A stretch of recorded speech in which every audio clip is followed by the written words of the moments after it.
Listen all you New Yorkers. Bonjour Internet! Voici encore un nouveau format sur cette chaîne, après parenthèse que j'ai publié il y a quelques semaines, un nouveau format qui est donc, comme vous pouvez le voir, filmé. Pourquoi je vais faire ce genre de vidéo plus régulièrement maintenant? C'est tout simplement que Playstop et parenthèse sont des formats qui me mettent beaucoup de temps à produire, tant au point de vue de l'écriture que de la prise de son, ainsi que le montage. Donc je cherchais à faire un peu plus de contenu sur cette chaîne et puis vous montrer que c'est bien vivant, et pour ça, comme beaucoup sur internet, je passe par la chose la plus rapide, me filmer et vous expliquer des choses. Mais la question était quoi? Des critiques ciné? Il y en a beaucoup qui le font et c'est pas vraiment mon truc, je suis pas à l'aise là-dedans. Et un matin m'est arrivée une idée lumineuse, je vais appeler cette émission Édition Pardon. Édition Pardon pourquoi? Puisque je vais vous parler d'une autre de mes passions dans ce cercle de cinéphilie, à savoir l'objet Blu-ray, l'objet DVD, qui peut paraître superficiel pour beaucoup, mais qui est pour moi quelque chose d'important depuis des années. Et donc dans ces vidéos, je vais vous présenter deux Blu-ray que j'ai dans ma bibliothèque, deux Blu-ray qui, vous le verrez, constituent vraiment des éditions Pardon, parce qu'ils ont des bonus intéressants, parce que le packaging est super sympa. Donc allez, c'est parti! Premier Blu-ray, c'est un film avec lequel j'ai fait chier la terre entière.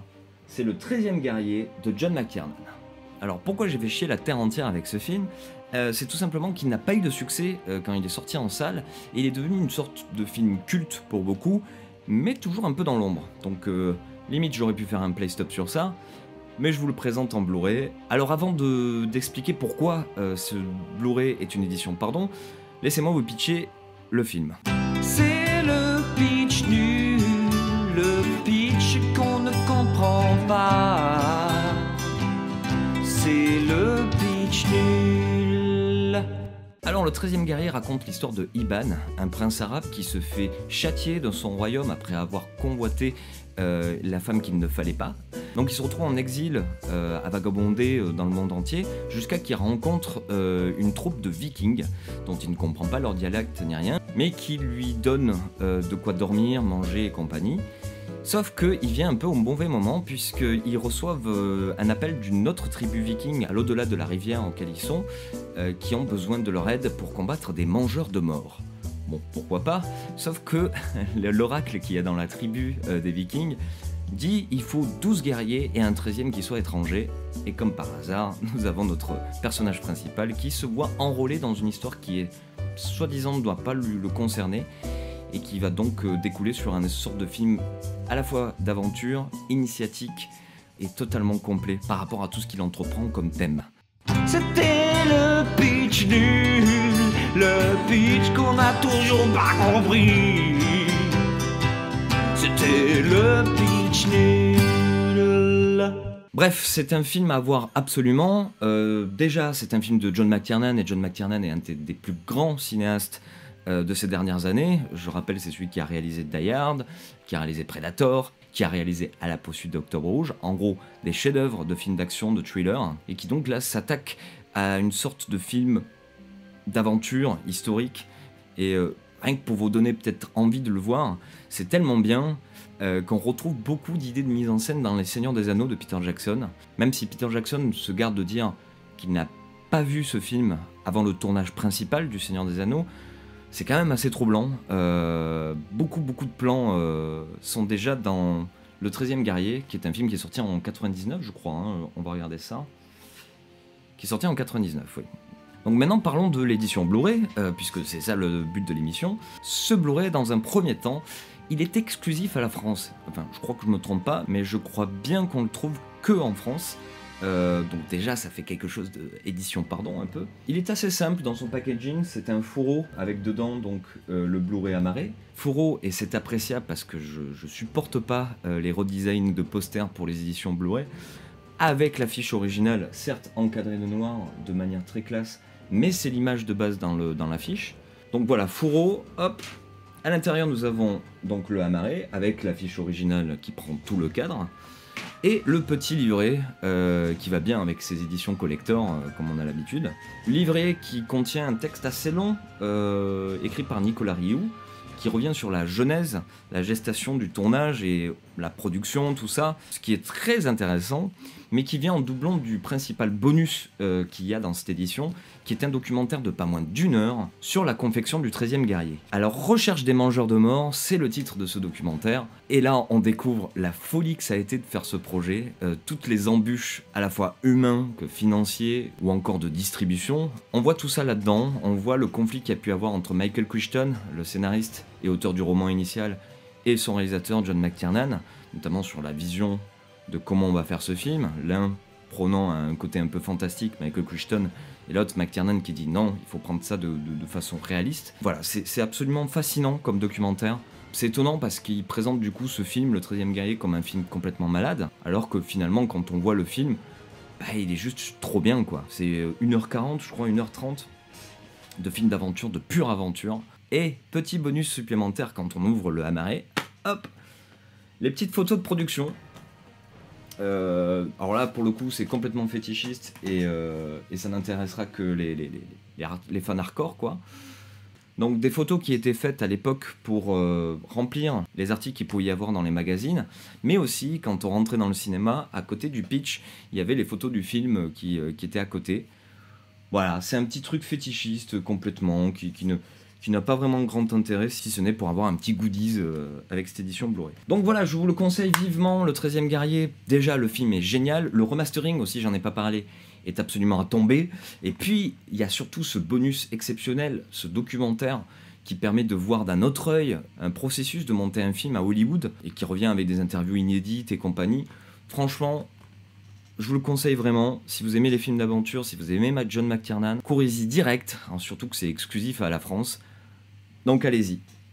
Et passons au deuxième Blu-ray qui, l'appellation d'édition pardon, lui va à ravir, à savoir le Blu-ray de T.S. Pivett de Jean-Pierre Jeunet. Donc coffret super imposant, d'où l'édition pardon quoi. Alors je vais dire le titre dans son intégralité. Attention.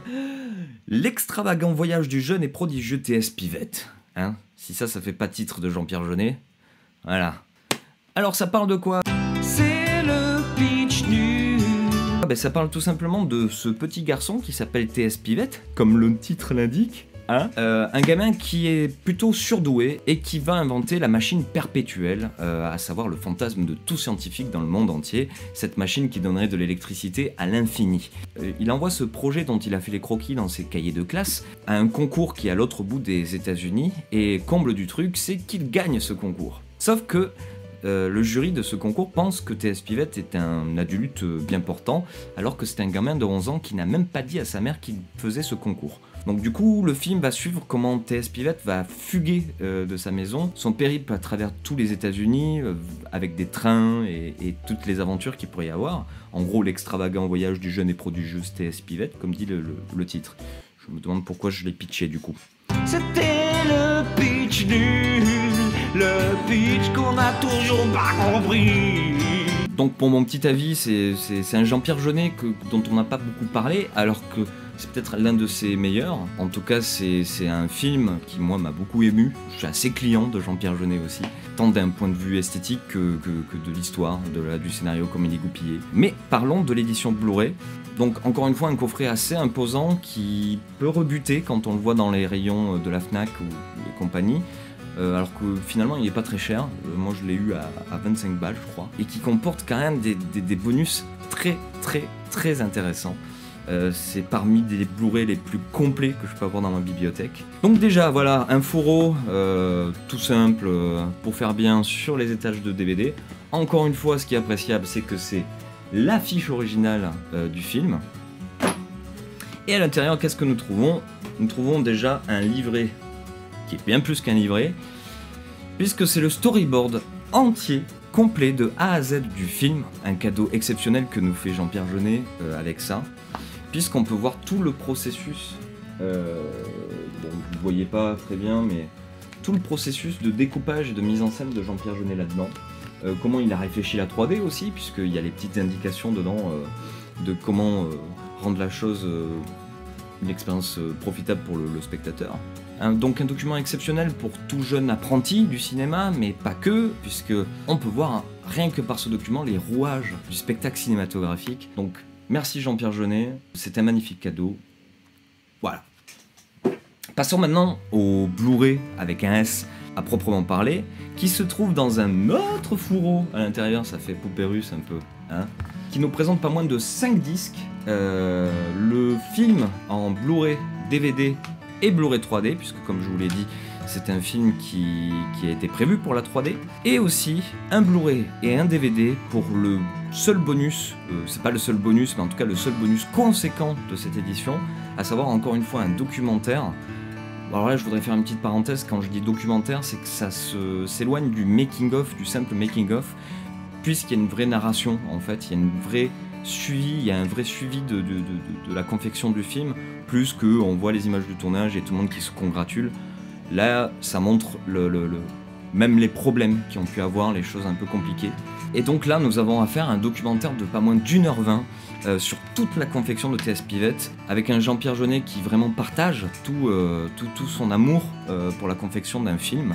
Donc encore une fois, un documentaire essentiel, incroyable, inestimé, que je vous invite à voir au plus vite et qui est trouvable dans cette édition, et qui fait partager vraiment la passion du cinéma, de sa confection, avec un Jean-Pierre Jeunet qui est toujours autant amoureux, passionné de son métier, et ça c'est plutôt appréciable. Donc voilà, c'est ainsi que se termine cette première édition Pardon. Alors n'hésitez pas à partager, comme d'habitude, si vous avez aimé ce nouveau format, à me dire en commentaire si je dois continuer ou si je vais droit dans le mur, si par exemple, je sais pas, je dois arrêter de m'habiller comme Elvis dans Jealous Rock. Je sais pas, faire des trucs comme ça. Donc n'hésitez pas à me commenter parce que je suis pas très à l'aise dans ce genre de format, comme vous avez pu le comprendre. C'est le pitch nul. Et puis je vous dis à très bientôt, puisque je suis en train depuis quelques semaines de préparer un nouveau Playstop qui j'espère sera tout aussi bon que les autres. Et sur ce, j'espère que ça vous a plu et ciao Internet. C'est de la dub.